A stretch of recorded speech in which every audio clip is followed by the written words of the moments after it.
Hey, what's up, everybody? This is Charles Sabansi. I want to welcome you guys to another episode of the Dreamerspro Show, where we cover everything from sports, hot topics, classic debates, entertainment, and when we give you guys a fresh perspective on things and how we see them. And today we got a pretty interesting show for you guys. But before we get into it, please make sure you like the video and subscribe to the channel. And this may be a controversial video, but we got to do it. So, y'all know we in the middle of heat of the NBA Finals. We're about to reach the halfway point potentially tonight, going into Game 4. I think the game is tonight. Last game, Nikola Jokic and these boys basically snatched that victory off the table of the Miami Heat out there. It was a very, very convincing win. Now, I think after that game, or maybe it was Game 2, I made a comment about Jimmy Butler, and the comment was this. I said that Jimmy Butler overpasses. Jimmy Butler gets to the point sometimes where he overpasses the ball. For example, he'll break down his defender, get right to the basket instead of just raising up for a teardrop, lay up off the glass, a fadeaway, whatever it is, a pull-up jump shot. He'll pass the ball again. And I'm like, why is Jimmy passing up on so many good shots? A lot of people have said that, Jimmy needs to be aggressive in this game. Jimmy needs to be aggressive in that game. Now, I think it's also important to say that Jimmy Butler is one bad boy. He is a bad boy. Let's not get it twisted. He's a hell of a player. But I've noticed that he has this thing of overpassing, overpassing the ball. So today on Undisputed, they were talking about this game, this series or whatever. And the question came out, which was, do you think that Jimmy Butler can be the best player on a championship team? And when it came time for Stephen A. Smith to give his take, I believe he gave a very, very candid take. So what we want to do is I want to play exactly what Stephen A. Smith had to say here, and then we're going to come back and react to his comments. Take a listen to Stephen A. Smith here. Do you believe that he can be the best player on a championship team? When he's at 100%, of course. Do not. Okay. Even when he's 100%, I don't believe that. Here's why I don't believe that. As Kendrick Perkins eloquently explained just a few days ago, you talked about the fact that you think about superstars and what we usually get from those superstars in terms of offensive production. That's not Jimmy. Jimmy is a star, make no mistake about it, and he's a closer, make no mistake about it. But as J.J. Redick pointed out the other day, a lot of his success is predicated on his ability to get to the free throw line. Well, you know what? You know what it takes to get to the free throw line? It's not just about fouls. It's about fouls getting called.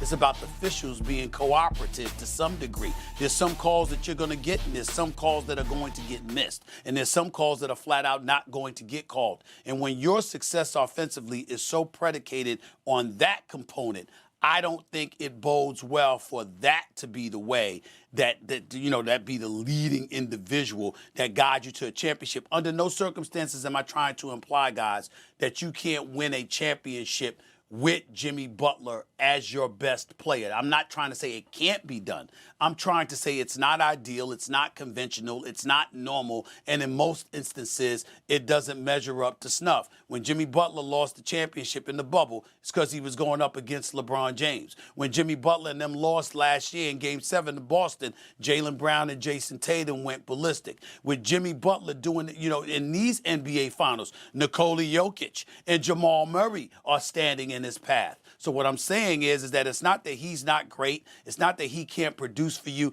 But usually when you want to win a championship, Jimmy Butler is a Jimmy Butler type, that is usually that second tier star, as opposed to the preeminent star that leads you to that promised land on the offensive side of the ball. It's usually someone more potent than him that pulls it off, a la Steph or Kevin Durant or LeBron James, Kawhi Leonard in Toronto, et cetera, et cetera.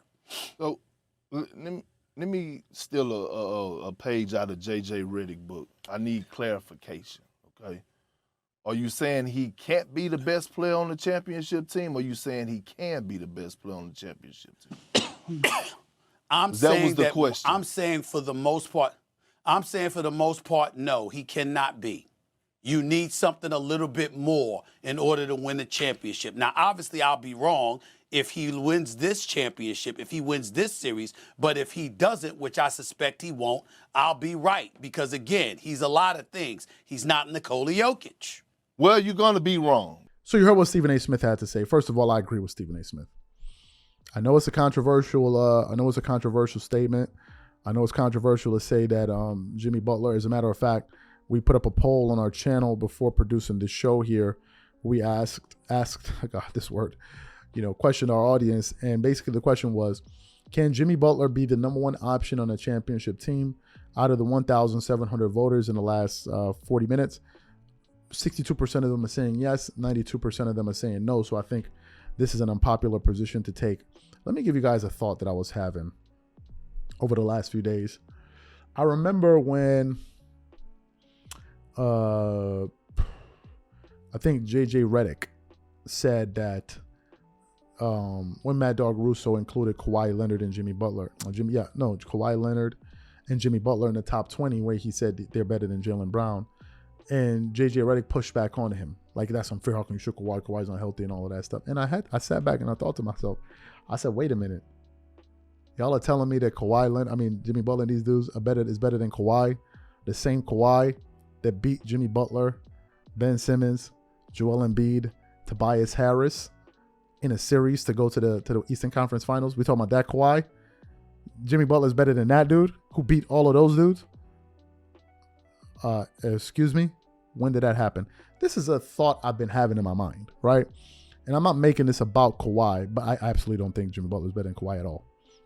But the point I'm making is, I agree with Stephen A. Smith. I don't think Jimmy Butler's in that top tier, that tier one, even when healthy. Nah, I don't believe so. I think the tier one guys in the NBA are, I'm going to leave LeBron out of this because LeBron is older. So if he's younger, I'm going to include him. But for sure, LeBron is in a higher tier than Jimmy Butler anyway. This is just my view. But the tier one guys, when they're all healthy, are, Nikola Jokic, Giannis Antetokounmpo. This is obviously. I'm not sure about Joel Embiid, man. I'm going to throw him in there because he's the MVP. I'm not sure. Joel Embiid, but I'll throw him in there because he's the MVP. Jason Tatum is a tier one guy. Stephen Curry is a tier one guy. Devin Booker, I'm not sure. But I would say Devin Booker, probably a tier one guy. Kevin Durant, I would say, is a tier one guy. Kawhi Leonard is a tier one guy, absolutely. I think the tier two guys are like Kyrie Irving, Jimmy Butler, Jaylen Brown, Jamal Murray. Some people say it's tier one. I think he's tier two. And these guys. Is it a disrespect? I don't think it is. I really don't think it is. I just think that those guys have something about them which also has to do with their level of aggressiveness. Those guys are very, very aggressive. And they're not just aggressive in spots. They're aggressive for a long period of time. Go watch Kawhi and these guys. These guys will shoot and shoot and shoot and shoot. They're high volume shooters. Meaning that you're going to beat them. If you're going to beat them, they're going to go down shooting the hell out of that ball. And I think that Jimmy sometimes gets passive. Sometimes he fades away. And some of those guys don't. Paul George, I think, is a tier two guy. I think before he was a tier one guy, and he himself admitted that he's a tier two guy. This is what he said on his show. And I agree with him. It's not a diss to him.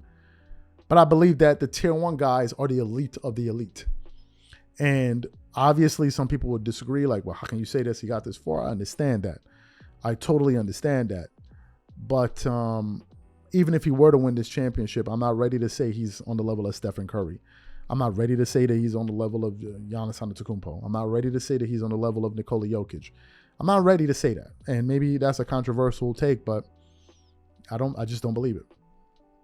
These are my thoughts. So what I want to know from you guys is simply this. Do you think that Jimmy Butler is a tier one guy, or do you think he's a tier two guy? Whatever you guys think, please leave your thoughts and comments in the comment section, and we catch you on the next show. Peace.